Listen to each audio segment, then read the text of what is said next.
Hello Sue Farm, you're welcome to my tutorial again today. If you're seeing my channel for the first time, you're welcome. I am Chidima, and on this channel I share lots of sewing tips and sewing tutorials, including sewing techniques that you will definitely love. So do well to click the subscribe button and also turn on your notification bell so that you will be the first to know each time I upload my lovely videos. Now, in today's tutorial, I'll be teaching you how to make this beautiful structured detail that I made with crinoline. Let's delve right into it. Now here, this is the blouse that I will be putting the structured detail on. On my last tutorial, I discussed the smoky puff sleeve, and on this one, I will be treating the structured detail that you saw at the beginning of this video. Now, to make that structured detail, just do well to take your measurements just as I am doing from where you want to, start the detail around the arm and then to the back where you will want it to stop, and also give it some freedom. You can see how I am moving the tape to give some ease and freedom. You won't want it to make your clients or yourself uncomfortable, so you have to give some space while taking this measurement. Okay, so now this is how I measured mine from the side of the bust, round the arm, and to the back. Now the measurement I got is 25, and that is what I am going to use to make this structured detail using crinoline. This is doll face satin. I've placed it on fold, and I will go ahead and cut out when it is time. Now here I have my crinoline. The crinoline is the white one is 3 inches crinoline, and that is what I'll be using for the structured detail. Pay good attention to understand what I am doing. I didn't know it's not showing here, but what I'm just measuring along there is 24 inches. Yes, the length I want it to cover is 25, but I am measuring 24 because I don't want it to get to the very tip of the fabric. Now you can see how I measured it, and I'll be using that 24 inches crinoline to cut more. I'll cut like 4 pieces of this because I'll be using double. I'll be doubling it. You can also make it 3 or 4. Yes, you can go as far as 4 depending on how thick you want it to be, but mine, I am doubling it. I will stitch 2 of the crinoline together for each of the details. Now I'm using the crinoline to just place on the doll face satin, and I'll be cutting it out. I just gave 1/2 inch sewing allowance on both sides of the crinoline. I know you cannot see it very well, but that is exactly what I am doing here. You can see because it is white in color. Okay, so I'm just going ahead to cut out the fabric that will be covering this crinoline. Okay, now this is doll face satin, just as I said earlier. Having cut it out like so, I will go ahead and use the same pieces to cut out as much as I want.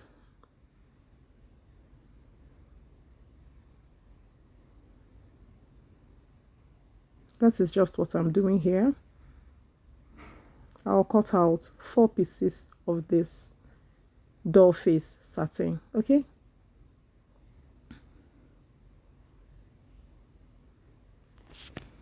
now when I cut it, I am going to be using this cloth gum to interface it. I'll be applying it using iron. I've already applied it here, and you can see how it is looking. It's not so thick, but yes, it's thick enough. So you can see how I placed it. I'm going to stitch it on both sides just as I am pointing. Now I've stitched it down, I will just go ahead and check whether the crinoline is matching and whether it will pass freely through the space in between. I'm just trimming excess seam allowance that is there. That is all, so that it will not leave any bulk at all.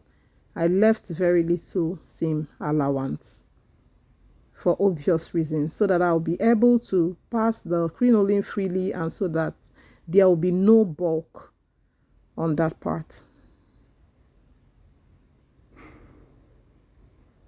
Now, having trimmed it, the next thing I will do is to turn it up inside out, because you know that this is the reverse where the interfacing is. I'm going to turn it inside out to expose the doll face satin, the face of the doll face satin. Now, having turned it inside out, I will just go ahead and iron. Here I have ironed the two of them. Note that it has space in between, and I'll be using this crinoline mesh. I'll be passing it through it. But before then, I'm going to join two together just like so and stitch it together. I'll stitch them together. I'm just trying to measure to confirm. I noticed the shorter one there is 24. You know, just always confirm your measurement just in case there are differences. Here am I equalizing it, and the measurement I am using here is 24 inches. All of them 24 inches. But the fabric, the white doll face satin, is 25 inches. Now I'm going to cut a little piece of that satin to use it to cover the tip after I have joined it together. I will first join two together. You know it's 4 pieces of the crinoline. I will join two together like so and then cover the tip with the doll face satin. Now I'll do that and I'll show you what I have. Now here I have stitched that down. You can see how I cover the tip with the doll face, and I'm just passing it through. Watch closely to see how I am manipulating the crinoline to pass through the whole of the doll face.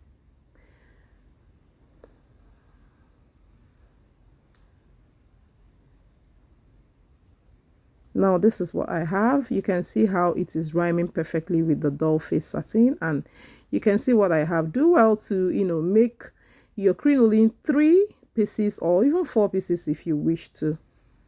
I used 2 for mine. I just doubled the crinoline. Note that you can make yours 3 or 4 if you want it to be thicker.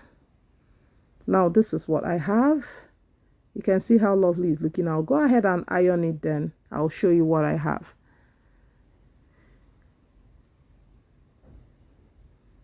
Now I'll be forming this. I'll be forming this the way I want it. Feel free to form yours the way you desire as well. I'll stitch them together and I'll form it appropriately the way I want it. Now this is how I want to place this structured detail. So I'm going to be stitching it together there and then fixing it, tacking it to the cloth. I'll stitch it together like so and then pin it down to the cloth and tack it down.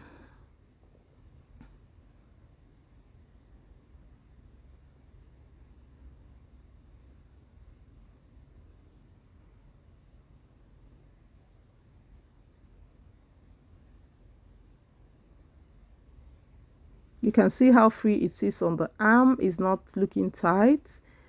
Just position it, ensure that you position it the way it is supposed to be. Here I'm just using office pin to hold it in place where I want it to be. I will do the same for the back, and then I will use my needle and thread to tack it down. Now this is the back.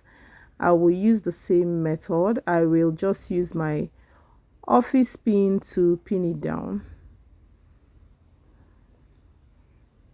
Use your pin to pin it down.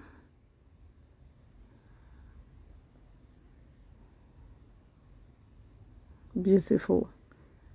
Feel free to pin it where you want it. Of course, you pin it where you have taken measurement for, so that you get exactly what you measured, right? You can position it wherever you want, definitely. Now this is where my client wants it and I have pinned it down. I'll just go ahead and tack. In a not too long tutorial, I also, made a tutorial of where you can use, how you can use Ridgeline for this same kind of structure. Feel free to use the type you want. I'll be linking it up in the description box so that you can access that, how you can use Ridgeline bone to make your structured detail. This one is Crinoline that I used. Now I'll just go ahead and use hand needle and thread to tack this down. You can see what I used there. I just trimmed out an applique from the fabric, from the lace fabric, and I used it to just cover the rough part of the, detail, so that it will not just look unkept. I did the same for the front as well. Here I've tacked down the detail already. I'm tacking down the applique that I trimmed from the lace fabric. That is all I'm doing here, just to keep everything smooth, neat and fine. You can see how it's looking when I was already done with the whole process. Feel free to try this out and tell me what you think. Try it out and you will definitely love it. So this was the sleeve I treated in the last tutorial, and I'll be linking it up also so that you can see it if you wish to. Smoky puff sleeve. And this is the structured detail that I did not so long ago, that I used the Ridgeline bone to do. I will also link it up in the description box just in case you want to see how you can use Ridgeline to do your structured detail. Okay?